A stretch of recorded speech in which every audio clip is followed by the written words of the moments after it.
yeah, lovely to meet you. Likewise, nice to meet you too. Yeah. Now, I see in the background you've got your brain on. This is your brain on music, Yes. Yeah. which I also definitely got a copy up here somewhere. This podcast is called Our Mind on Music, and the name is because of that book. It's amazing. It's really interesting, isn't it? It's incredible. I've read it twice now because the first time through, it was kind of like trying to read Stephen Hawking, like, Mm. in that book, it was like numbers that, 7 million, million, million, million miles away. I was like, I'm not actually sure what that means. Yeah, it's so abstract. You don't have you can't visualize things. There's certain things that the human brain can't really comprehend very well, apart from people like Stephen Hawking. That can. Well, I think, that hasn't been my area of study. So the fact that I was reading it, really, it was like way out of my depth. A lot of it I could understand, but when they got into those numbers, because I hadn't studied any reference to that number, like if they had just said a really, really, really, really far away, it would have been exactly the same. Yeah, exactly, exactly. Yeah, so I was speaking with Alan Sweeney from the Crom. Yeah, I loved your talk. I found it really really interesting, and I just love it when people really get into the music, and I could tell that you've picked up on these all these little things that we did that we assumed no one would appreciate apart from us. So feels so good. It's the best feeling, right? Yeah, well, I totally get that. And I mean, part of it is just it's the way that I hear it, But then I think I probably said to Alan as well, like it wasn't like I just went listened to the song the first time and went, "Oh, that's Glass Bottles." Like it was like Absolutely. Yeah, yeah, first yeah. time through I just kind of went, "Oh, that's a cool song." And then I went, "Why is Sure. that cool?" So I listened to it again in a more analytical way where I'm trying like what did they do there?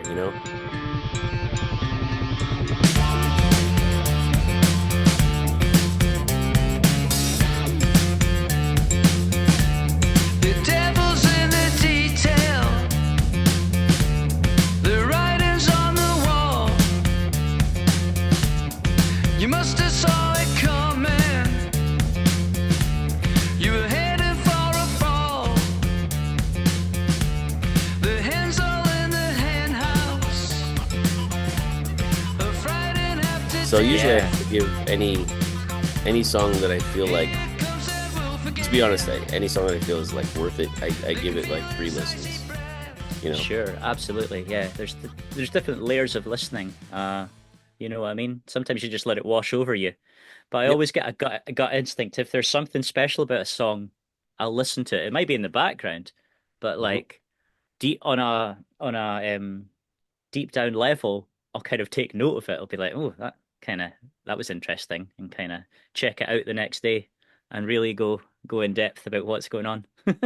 I really enjoy that. And just what you just said, like I don't always listen to everything in that way, like especially Mm, sort of more nostalgic things, like things that I remember from when I was a kid, maybe mm, what my mom listened to, and I just hear that and have pictures of my childhood. I'm not listening to who's strumming in which part of a Jim Reeves recording. I'm just listening to the mm. song.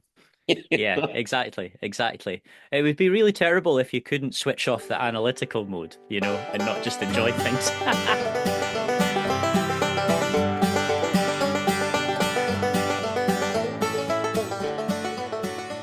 Funny.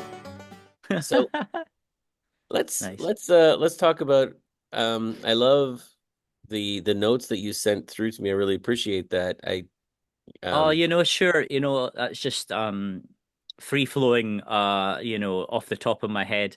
I just thought it might be handy if you knew a couple of things that because I'm pretty rubbish online. I've not I have a website for my own work as a producer and composer, but I've not touched it in many, many years. So a lot of that information is well out of date. well, see, So that's the yeah. thing, because I do tend to do research before I speak with anybody, because I don't want to just get on here and like I don't know. I definitely don't want to ask those sort of out of the box questions, you know. Mm, hmm. Sometimes I do because it's appropriate for the chat, but I mean, like, I don't want to just have a set of 12 questions that I ask for each chat, you Sure, know. That would feel, I sure. think for me that'd be really boring, and I think for you it would be as well. Well, Um, yeah, you're clearly very thoughtful about what you do in music, and I love well, the little thank you. community that you're creating. Your Facebook group looks really cool as a forum for discussion, you know? Yeah, I love it too. And I mean, actually, some time ago, I started to think, what am I doing here? Like, why am I doing this? And I realized, first of all, I just love talking about music, and so Mm. talking with people who also love talking about music is just, a great thing to do. Yeah, yeah. And then I realized, what does that mean? Like, does that mean that I talk to musicians? Not necessarily. I mean, I've talked to people who are music educators, producers, studio owners like yourself. And then even like a lot of the great conversation on, especially on the Facebook forum, in the Facebook group, is non-musicians who love music. You know, Yeah, absolutely. Yeah. I had a great chat with a person a few days ago, and he really knows music. Like he knows what he likes, and he could name very specific parts of songs. And I said, "Oh, so what do you play?" And he said, "Well, other than the radio, nothing." Yeah, That good answer. was, yeah, I thought that was really great because I was like, Yeah.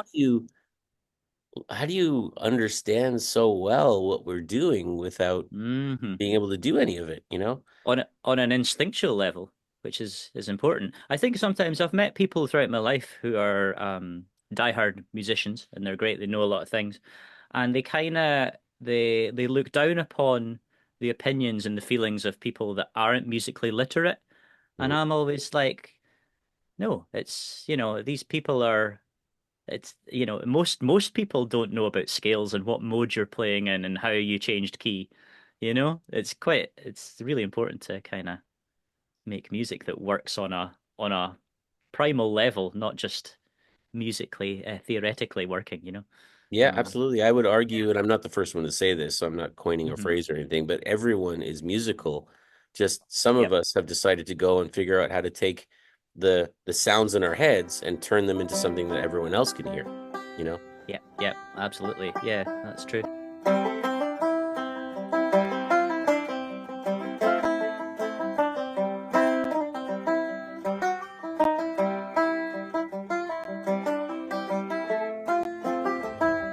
And you, one of the things you told me is that you come from a musical family. So you've grown up in music and, you know, immersed in it with your grandfather.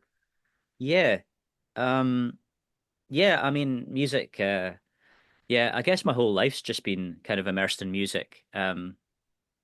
Uh, my mother's family are kind of have a long tradition of Scottish traditional music. So singing bothy ballads, which are the traditional songs of the northeast of Scotland, sung in broad Scots dialect that you would, even I need a dictionary for some of it to work out what they're saying. Um, and my uncles, both really great musicians, pipers, composers. Oh, there was a weaver in the north, and nobody was cruel. For the very first night that he was wad, he suddenly grad for gruel. He suddenly grad for gruel, oh, he couldn't want this gruel. For the very first night that he was wad, he suddenly grad for gruel. Oh, there's nae a spin in a the house for this up your grow. Oh, the gardens paddle dee wi me, for I'm an hame a grow. For I'm an hame a grow, oh, I canna want my grow. For the Your gardens grandfather, paddle there was a dee wi book me, Mhm. for I'm an released hame a grow. earlier this year, March 17th, was Yeah, um, a Oh, book there's released nae a dash in a called, the his name house is for Jock this up your Duncan, grow.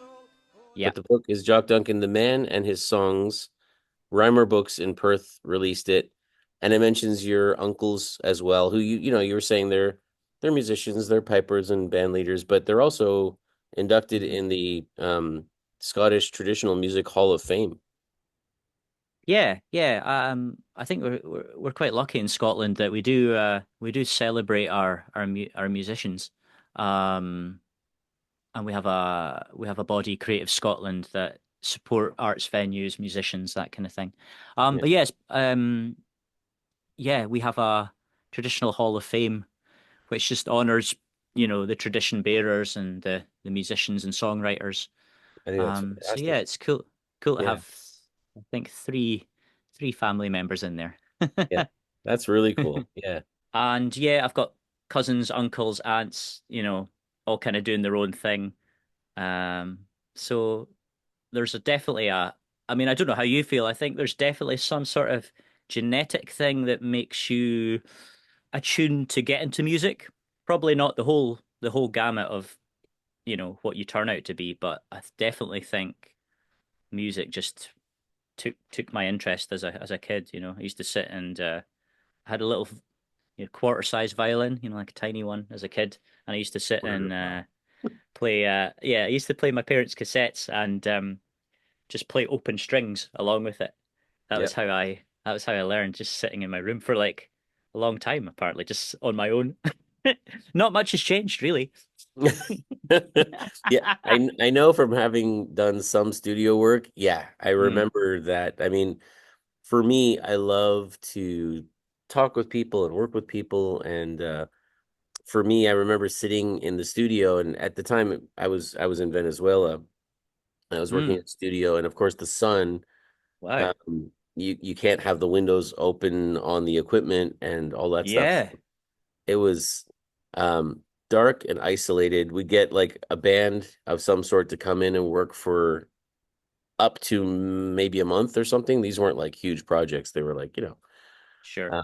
smaller projects. So up to maybe a month, and I'd spend months mixing it afterwards. The portion that we spent talking to and interacting with these musicians and like throwing Hmm. in little parts on some instrument or something, that was the awesome part. And Yeah. then the gear part is fun too, like knowing how you're gonna mix it and how you're gonna pan things and all that. That's fun, right? But I found Hmm. after a while sitting by myself in a room, spending a long time doing that and setting the Hmm. flying faders and all that kind of stuff, I was like, Wow. Yeah, yeah, yeah. no, I really need to be in more time with people. And I was Yeah, already teaching. absolutely.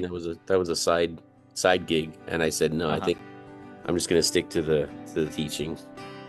God, yeah, yeah, I know what you mean. Yeah, it's tough. I try and yeah, as much as I can, I try and engineer most of the project involving people, and I try and minimize the amount of time I'm sitting on my own. Shine on,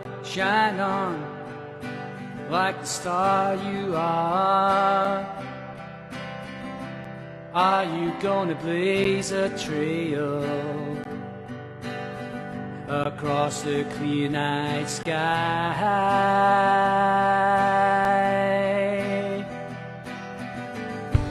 Hold on, your dreams are in your hands.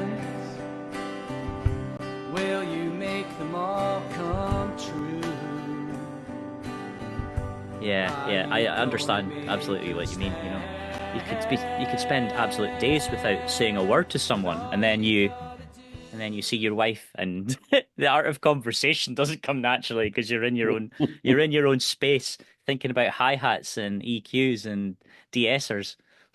Yeah, and well, I was young, single, all that kind of stuff, so it Sure. was, I don't know, just that, like, and then I'd find myself sitting at dinner with people, and I should be like starved for conversation, but then it would occur to me, if I like scoop out the mid in that snare, for example, the hi-hat Yeah, and the kick will be much more pronounced, and I'd be thinking things like that while people are talking to me about, I don't know, totally.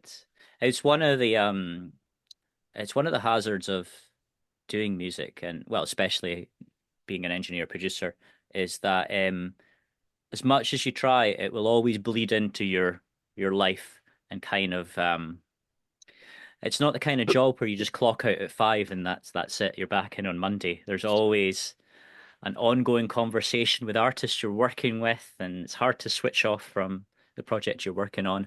And if you're not careful, that can affect relationships. That can you have to kind of at a certain point establish some boundaries and kind of intentionally not think about that song you're mixing. Yeah. Yeah, I hear You you. know? I mean, set your office hours, and then even inside your Mm. own head, you have to adhere to. Yeah, yeah. You- we haven't actually named your studio. It's Counterculture is the name of Yeah, the studio, right? yeah, but I mean, just a quick history. The studio was originally called Clearwater. Started in 2000. Um, Yeah. and I started as a freelancer there here about 10 years ago.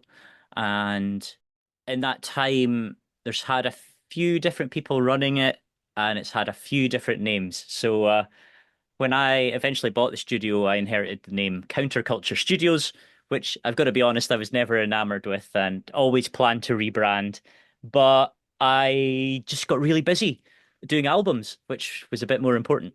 Um, Hmm. so so yeah, currently Counterculture Studios, in the next month, it will be rebranded and new website launch. There's going to be a launch gig. There's going to be all sorts of stuff happening. It makes it even more yours. Like you Hmm. bought it, and I did read that you were working in Clearwater, and at the same time you were doing Hmm. live sound, and you were playing at the Hmm. Bois Thames. Am I saying it right? Yeah. Yeah, Yeah. yeah, that's the hub of music in Perth where we are. Yeah. Okay. So you were playing there, and you were freelancing at Clearwater. Eventually you ended up buying the studio. So by change, Yeah. like the changing in the name, it reminds me of years ago, believe it or not, I was working as the principal of an international school. I was Mm, the headmaster, I guess you'd say, right? right, And sure. one of the things that they told me I was told when I walked in, they said, "Don't change things unless they need to be changed. However, Mm, move your desk. If you're going to be in the same office that the previous principal was in, move your hmm. desk." Because what's going to happen is people walk into the office and Yeah. they know what it's like to walk across that meter or two Hmm. to get to the desk, and they almost aren't seeing me. They're still seeing him, the previous person, Got at you. the Yeah, yeah, desk. When they walk in and like they bump into the bookshelf because they're used to just walking straight, then yeah. it's like, oh yeah, like this isn't that person anymore. This is this new person. That's funny. Yeah, So yeah. I wonder to what extent that might happen with people where you change the name and it becomes more fully you that it represents. Yeah, yeah, totally. It's interesting because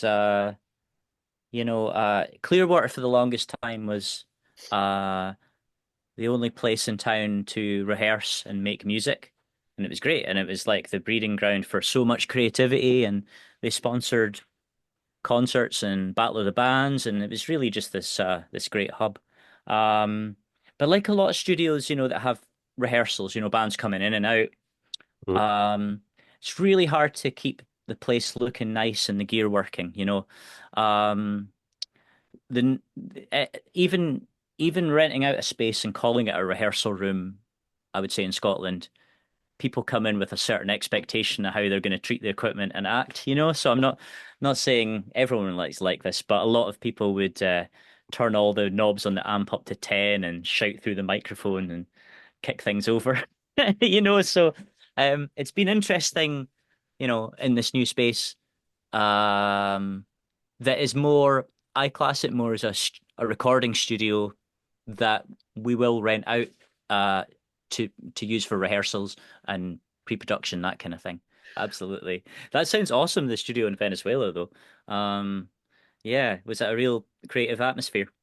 I mean, it was great. We never really managed to, professionally speaking, get the studio off the ground. It was Hmm. Hmm.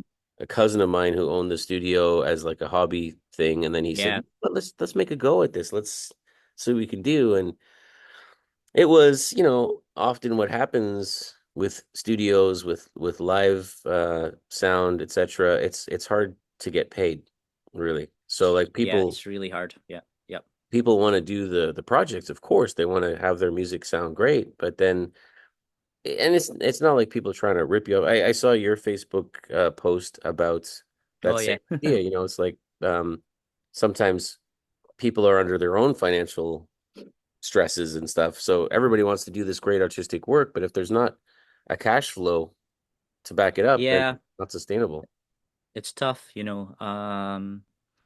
It's music's like an ecosystem, and there's got to be a flow of income for artists and creatives to be able to like pay their rent and eat and drive a car.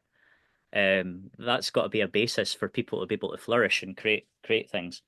Yeah. Um, yeah, the times have definitely changed. I mean, as a studio, um, I think largely a lot of studios like me, smaller studios, um, we don't really have too many projects where artists have a proper full budget to do an album and let's spend a few weeks.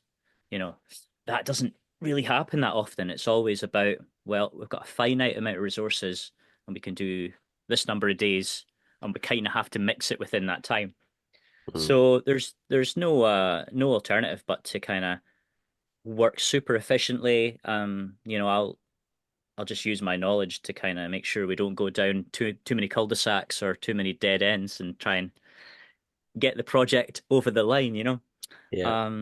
Which it's I suppose it's good in one way in that you're always being productive and you don't waste entire days just messing about, which maybe used to happen decades ago. Although I'm sure they were great fun, and there's always something that comes from messing about.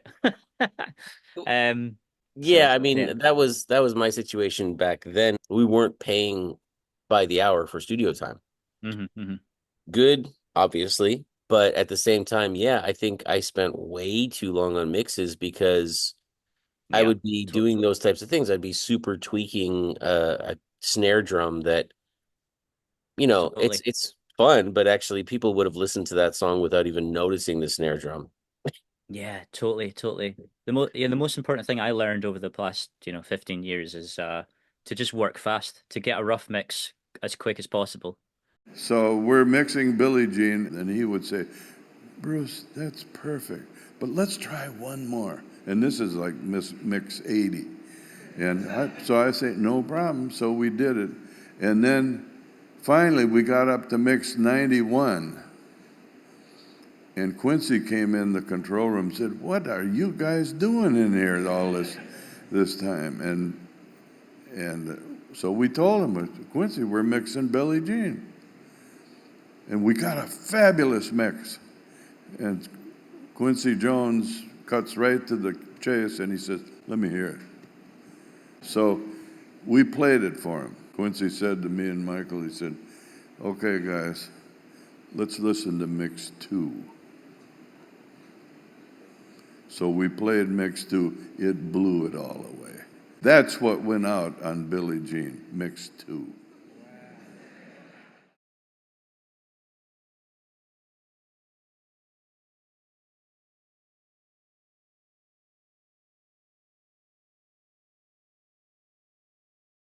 My first, I did from high school I went to college and did a couple of years of audio engineering, just learned the basics really, and then like most people, I got a computer and did a bit of home recording and produced, my indie band that I was in, produced our first EP. And yeah, I look back and it's ridiculous. 5 songs and it would be like 6 months of mixing, little revisions each week. Yeah.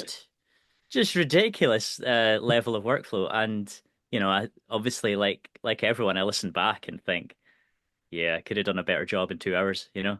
Yeah. Yeah, I mean, Yeah. I think that's part of it too, is probably we're not just talking about, some time ago. We're also talking about like in terms of our own knowledge and experience. Like, not that I've become a producer or anything. Like I wouldn't be miles ahead because I haven't kept up with it. I haven't kept doing that, you know. Hmm, But hmm, I do know that I've listened to things that I thought at the time, I remember being really proud of that moment where I did hmm. this little thing and I went, either it took far too long to get that little moment that really wasn't worth it, or it didn't have the impact that I thought at all. So, so Yeah, for you know, sure, for sure. I always think you probably understand this when well you're mixing a song and it's a big project and you've taken a long time on it. Eventually it gets to the point where any little change you make, no one else will notice apart from you. mhm. And that's the point that I force myself to step away. I'm like, okay, nobody's going to notice that I turned down that third syllable of that word on the backing vocal, you know? Yeah, yeah. So it's never really in my head finished, finished, finished, absolute perfection. It's always like, well, I could do more, but no one else will notice. Yeah, I think that's a real, and honestly, I think that's a real skill because I Mm, mean, I know one of my sisters is a writer, mm. poet, and she has written many things, and she has said Fiction that or mostly poetry, oh, cool. fiction. Yeah, I don't think she's Cool. written any nonfiction. Um, Okay. but Yeah. she has said that as well. Like there was a book that she wrote years and years ago. And I said, so how do you know like chapter to chapter and with the book overall when it's done? She says never done. You just have to at some point accept that and be, hmm as close to that as you're comfortable with and then walk away Yeah. because you'll never Yeah. be done. So, It's and interesting that, isn't it? Yeah. it's the same with music. Like it's never going to be perfect, especially for the creator of it. Like John Lennon, there's been lots of talk about how he said the song is not perfect and I'm okay with that. We Mm. have to move on. Um, Yeah.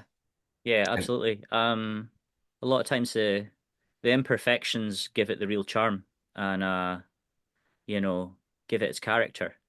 And yes. often you're the as the artist, you're often not the best it shouldn't be up to you to critique and appraise the music.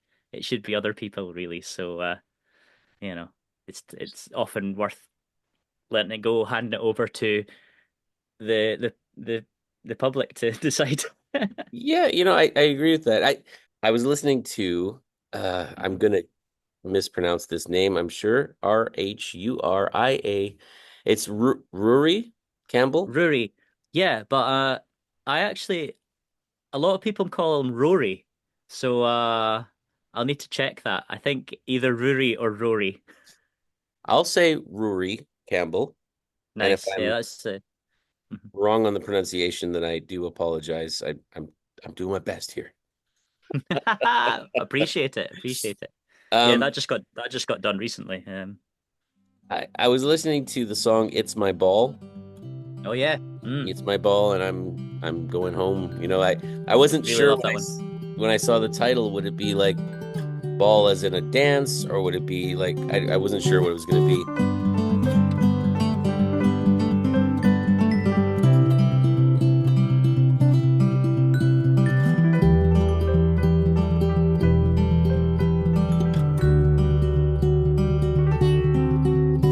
It's my ball, and I'm going home. I'm not playing anymore.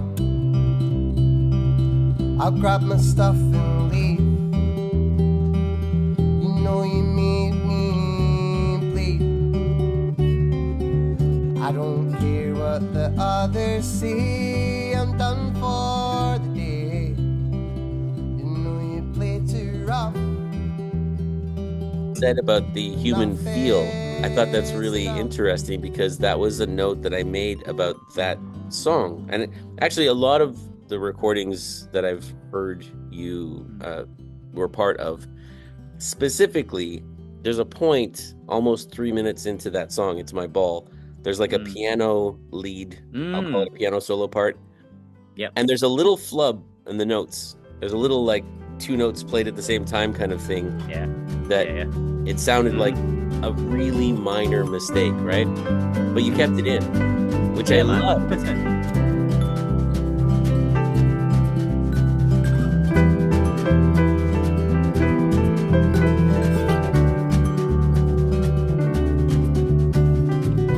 If you ever want to talk, Because I'm sure most people would just have that moment. They're just floating in that feeling of this that the song gives them. Yeah, totally. Yeah. I mean, a lot of people, I think the worst thing a producer can do is just be so make everything perfect and have no soul, no natural. I like to edit like everyone. We'll do a few takes and we'll pick our favorite bits. But Yeah, I'll work with the artist and we'll pick the bits that grab us. And if there's a wrong note, it doesn't automatically mean that it needs to be swapped out. Does it feel good? Does the take that has the right notes, does that feel better or is it just different? You know? So again, yeah, exactly. I'm sure the piano bit you're talking about, yeah. Um yeah, we just did a couple of takes and I think we just said I think the first one's better and then just moved on. There was nothing that jumped out as. Yeah, no, I mean, and like I'm absolutely not picking on that. Like, why'd you leave that note in? It's exactly the opposite of what Yeah. we're talking about here. I just thought that was so cool because it felt like real. Hmm. It felt human. I'm not against using digital instruments or anything like that, but it Hmm. sounded so real. It was kind of like the bottles that you used in Yeah. the Crom. Yeah, the realness thing. A lot of times, obviously, like everyone, I've got all the different sample libraries, different piano sounds, Steinways, you name it. Yeah. Um, and I do use them, and they're cool. But I like to have a few. I like to keep as many real instruments kicking about as possible because it's just way more fun to like say, let's try and play accordion. Let's just grab that and try and play it. And no matter how good the samples are, they don't capture the kind of idiosyncrasies and the depth of sound. I don't know what it is. It's probably partially psychological, that makes it feel better.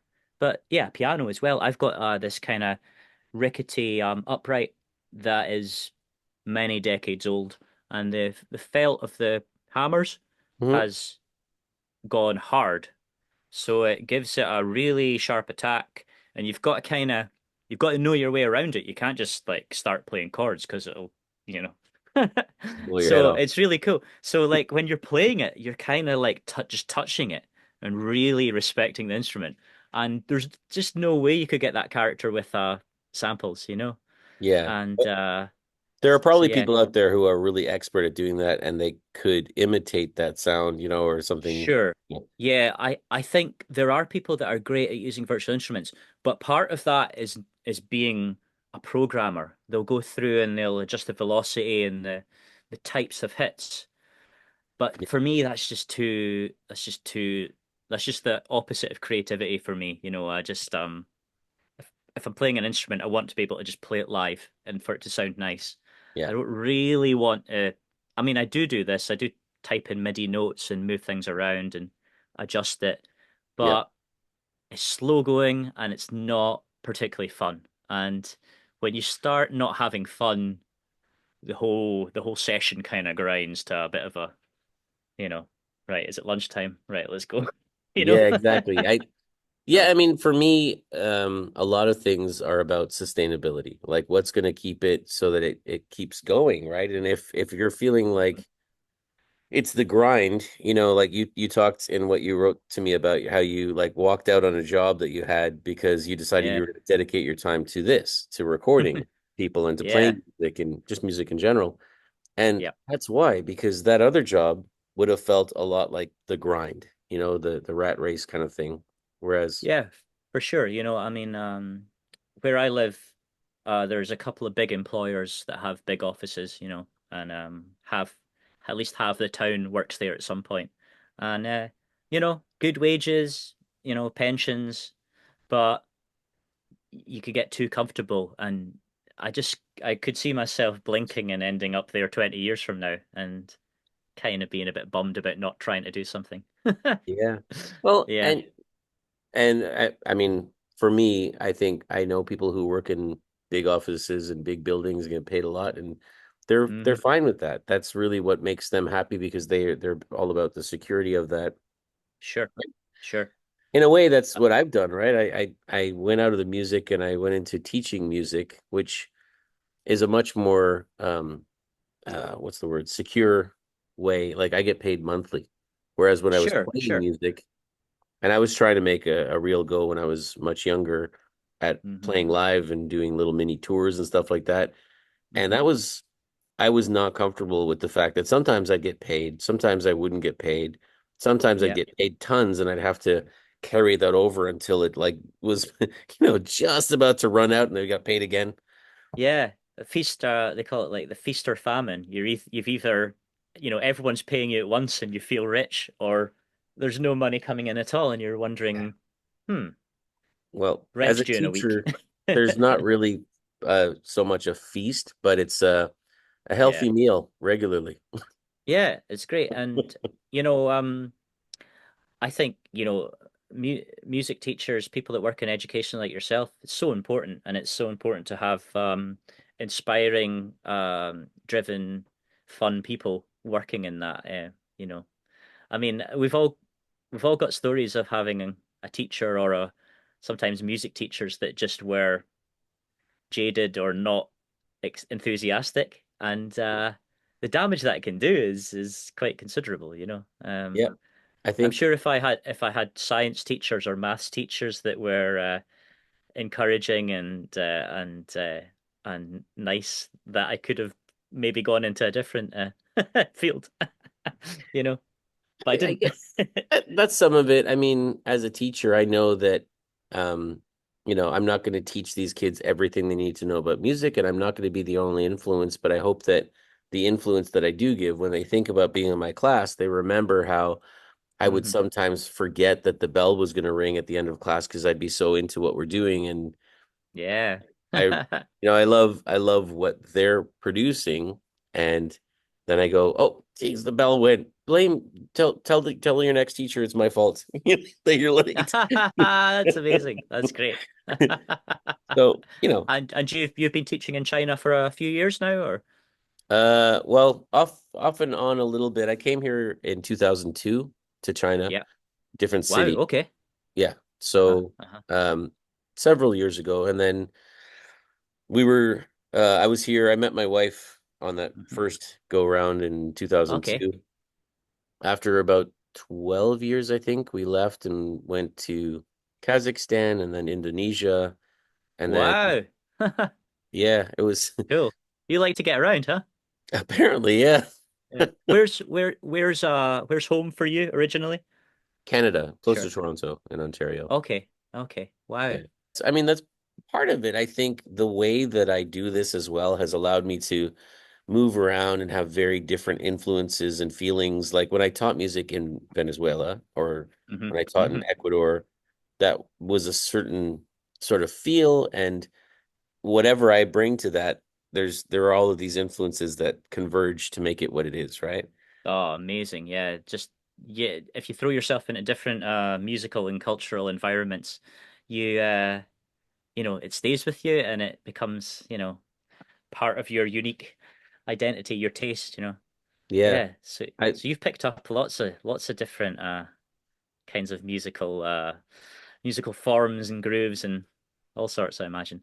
Yeah, like over the years, people still talk about genre a lot, and I sort of get how you need that when you're going to have a streaming platform or when you're going to go into a record store and flip through the vinyl Yeah, or it's the like a CD or it's like a shortcut for, you know. yeah.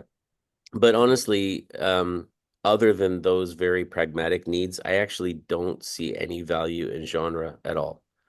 Hmm. So Yeah, like I agree.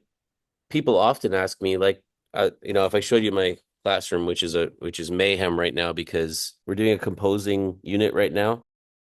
So the Okay, kids cool. just move stuff around as they need to. Amazing. Looks super creative. I Like it. love it. So people ask me, what kind of music do you teach? Do you teach jazz? Do you teach classical? And I was like, yep. Hmm. You Hmm. teach rock? Yes, Sure. Yeah. correct. I don't choose 90% of the time I don't choose the even the repertoire that the kids play. They choose it and then I arrange it to match Hmm. their their skill Hmm. levels and the instruments we Hmm. have in the class. Like I just did a performance last week with a grade 7 class playing a song Shivers by Ed Sheeran. So, I have timpanis Hmm. and marimbas, glockenspiels and vibes and Yeah. cellos and violins. So I arranged that song as an instrumental for those instruments.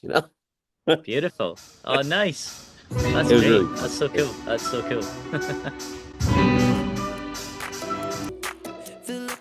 so my point being that, like and I don't know to what extent you think this, but like I've listened to many of the recordings that you've been involved with, and it doesn't seem like you're locked into I'm a folk producer, I'm a rock producer, I'm a whatever. I listened to the Crom, when the morning comes is the song. Yeah, when the morning comes, yeah. When the rest of the world is sleeping, I'm going crazy the whole night through. Your love's got me like a vampire, and I cross oceans to die for you. The universe sings to me sweetly, a gentle song inside my head. The melody soothes me completely, but I'd rather see your face instead. When the morning comes and I shake my head, then I think Holy cow, like I can't believe the person who recorded that guitar solo with the wah, and it's super overdriven and it's like totally in your face.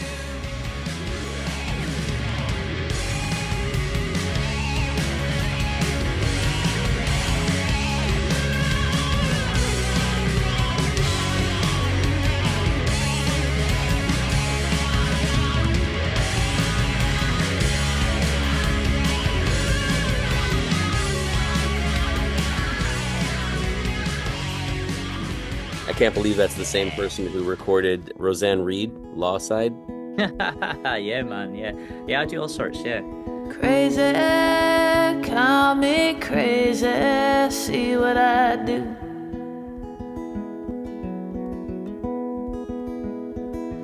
Funny, ain't it funny how it all come back to you?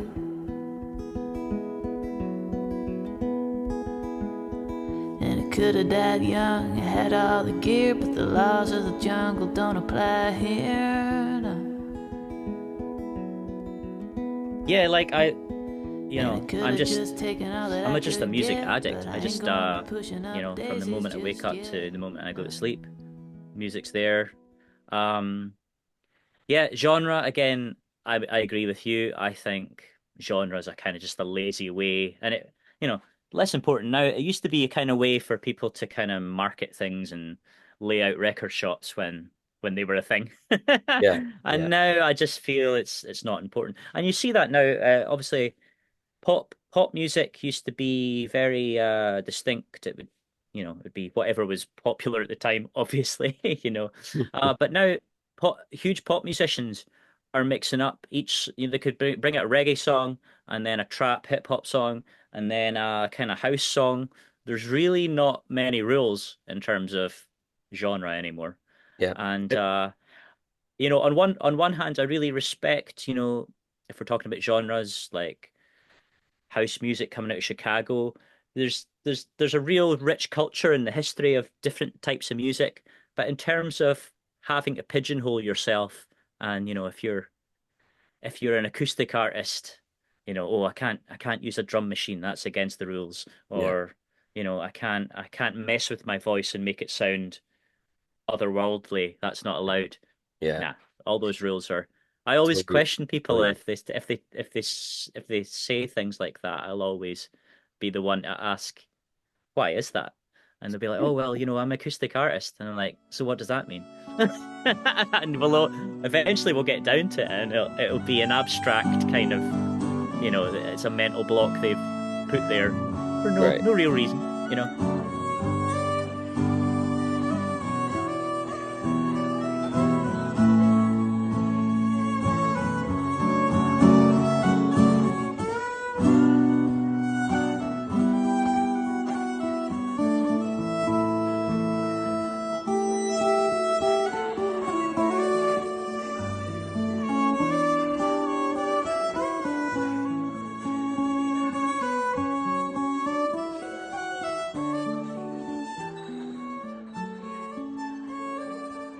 you've recorded all these other people. You have been playing, I think you still do play in True Gents, is that correct? Yeah. I kind of down and out at the moment. We're doing a run of gigs because we finished quite a big album this year. So we had a launch that I played with, and we've got 2 shows coming up next couple of months. One of them's in Glasgow it's a venue called the Old Fruit Market, which is a really, really prestigious, massive venue. So that's just before Christmas. So yeah, I would. Time keeps rolling by so fast, I don't know why. The sun flashing through the trees, a light shone by your side. But I don't wanna be too soon. Let's keep on going, me and you. Great sound, and once again, I listened to Finn Anderson, The Garden. Yeah. The Garden, nice. Yeah. There's a garden we could go. There's a dark and wild wind. Through the trees the voices blow. Voices from my childhood, telling me not to run too quickly now, 'cause any moment I might fall down. Telling me not to climb too high or to swim too deep in case I drown. So I'll be lying. When I listened to that, I thought, man, that guy's voice sounds like Jacob Collier. Oh, interesting. I thought, I mean, Yeah. There's definitely a kind of jazzy kind of what's the word? Flexibility. I guess so. But also yeah. the way that you mic'd that it felt super tight mic'd on his vocal. Like, does he sit That was right nice, up? yeah. Yeah, so that was a tricky album because for that album, Finn wanted it to be quite dark sounding. So as part of that, he obviously plays piano. So we sourced upright pianos. Have you ever seen this that have the felt on? So it dampens the strings. So really that kind of cuts all the top mid, all the and it makes it quite quiet as well. So yeah, Finn, we get the best takes when he's playing and singing. So it was quite a struggle to get a degree of separation between the voice and the piano because his voice is always going to go into the piano mics and vice versa.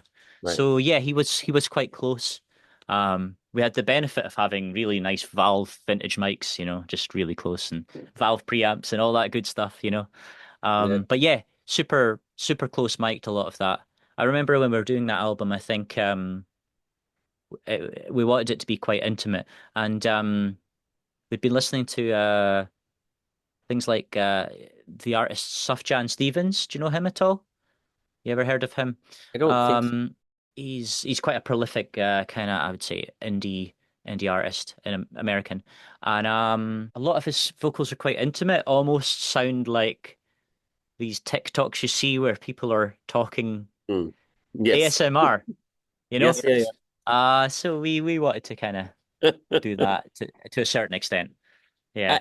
I thought of, and this is going to sound funny because I don't mean it even musically, it was in terms of recording style. It made me think a little bit of Norah Jones's first album.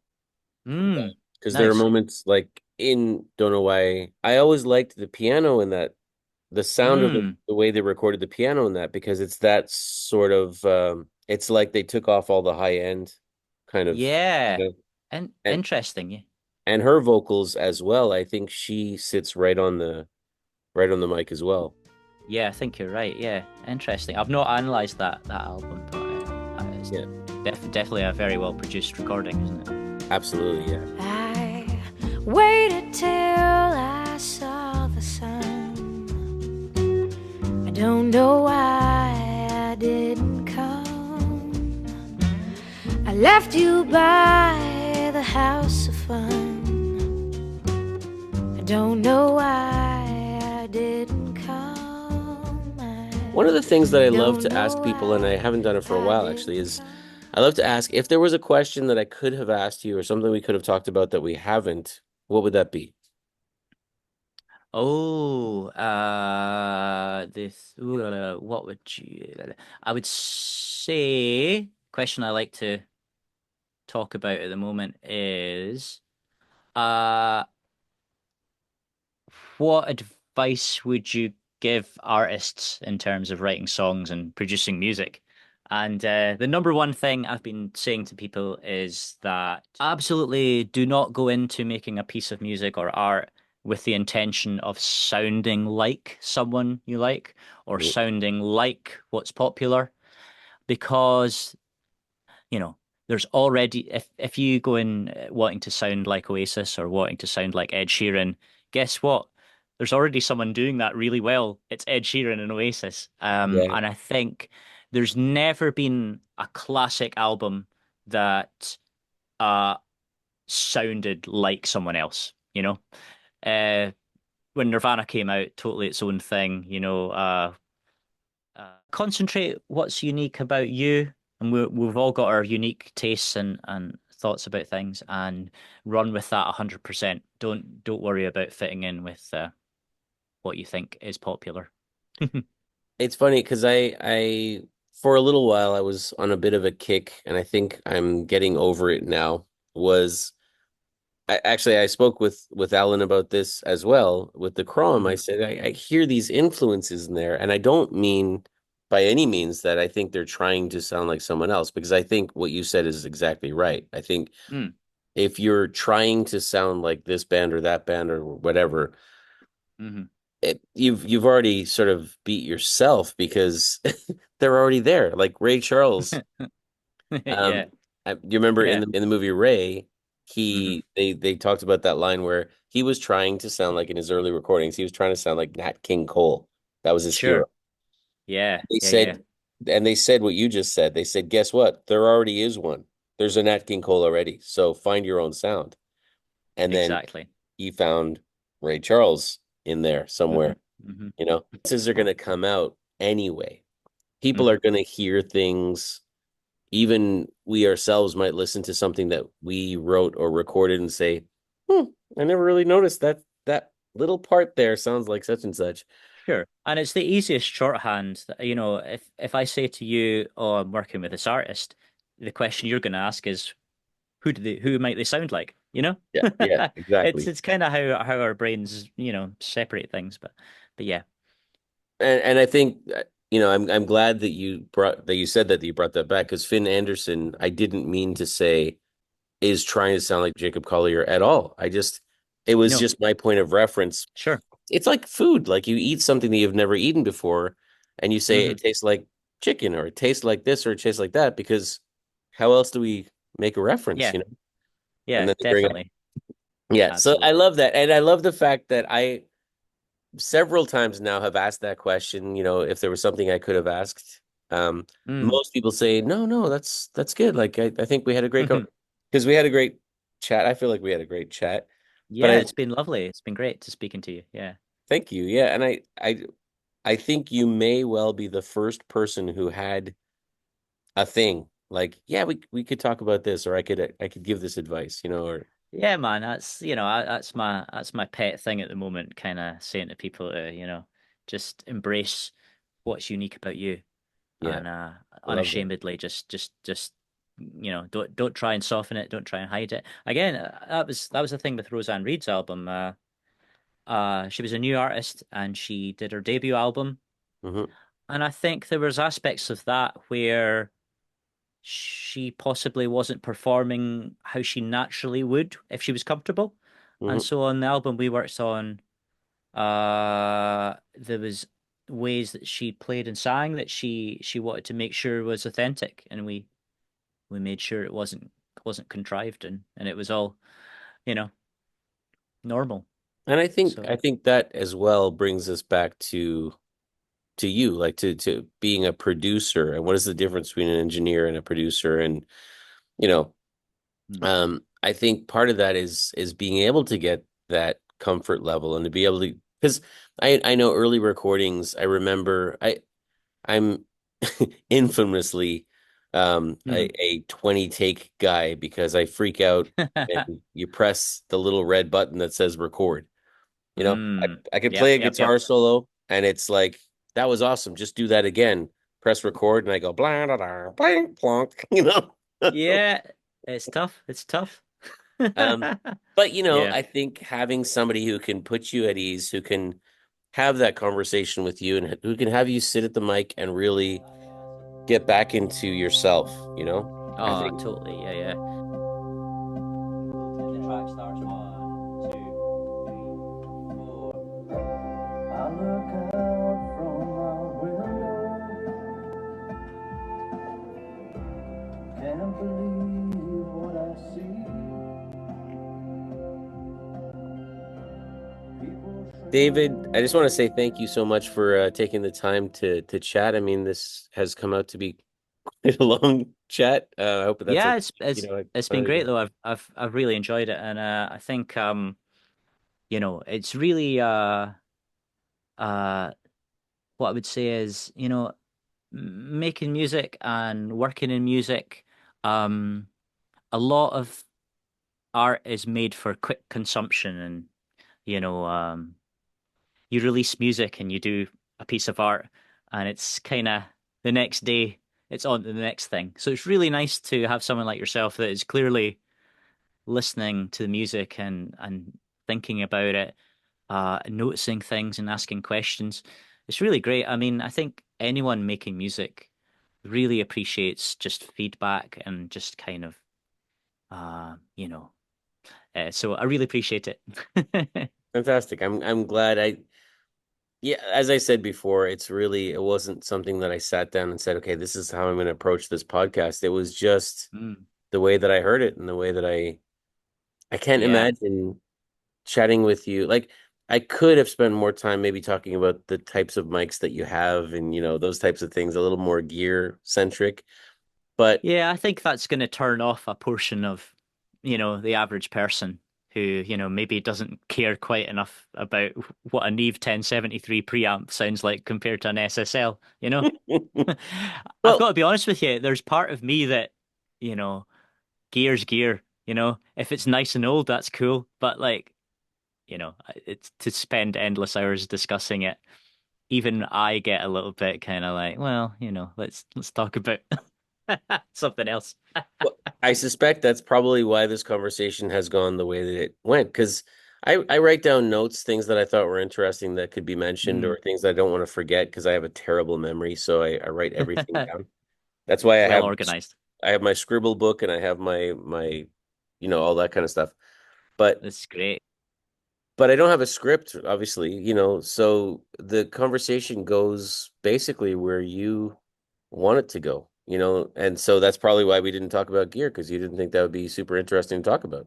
I So think we I didn't. think I think all the best podcasts evolve naturally, don't they? The ones that end early or don't go so well are the ones that are clearly kind of planned out and kind of too organized. Emulate. Yeah. So yeah, you've done a great job nurturing the kind of environment and space to discuss freely. Thanks. I love improvising, so it makes sense. It's good, right? Yeah. Improvising the best thing. Love it. Yeah. So thanks so much. I appreciate it. I appreciate the time. I appreciate your openness with your process and your thoughts on what you do and how you do it and all that kind of stuff. So yeah, it's great. Oh, my pleasure. Anytime, and hopefully speak to you soon. Yeah, I would love to do this again. It'd be fun. Actually, I spoke with Alan about this as well. I'd love to do a chat with maybe more of the members of the Crom, and then maybe it would be fun whether it's with those guys or with someone else that you're Hmm. working with at the time. It'd be fun to like have you Oh, guys. that would be a cool idea. Yeah, absolutely. Yeah, let's make that happen. Maybe the start of next year or something like that. How do you feel Yeah, about that? that'd be great. I would love to do that. So Yeah, awesome. nice one. All right. You have a great day, and I'm gonna go home and have a very late dinner. Totally. Yeah. Enjoy, my friends. Take it All easy. right. Cheers. Thank you. Okay, bye now. Bye-bye.